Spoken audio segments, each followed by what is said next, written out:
his bid for freedom. They were making oral representations to the parole board sitting of their daughter's murderer.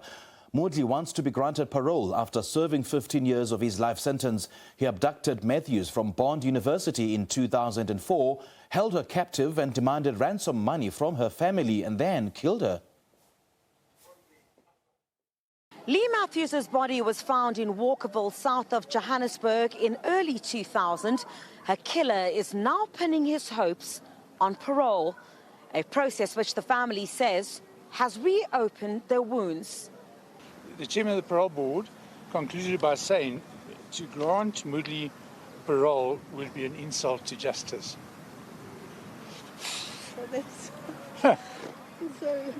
So that is the official recommendation that they have made. The recommendation that they will make to the minister, and so grateful for that, and yeah, also allow a bit of emotion.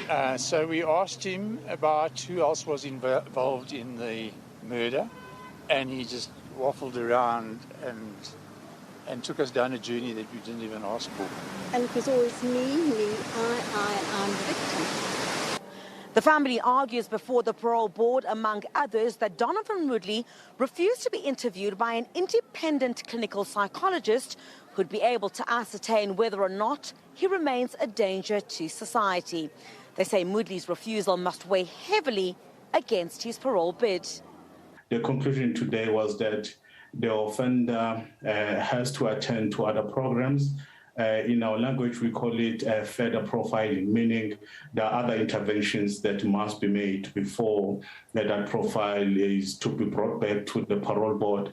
But here we're dealing with someone who's serving a life sentence. And from the parole board, the profile will go to the National Council for Correctional Services. It will dissect it, make its own recommendations.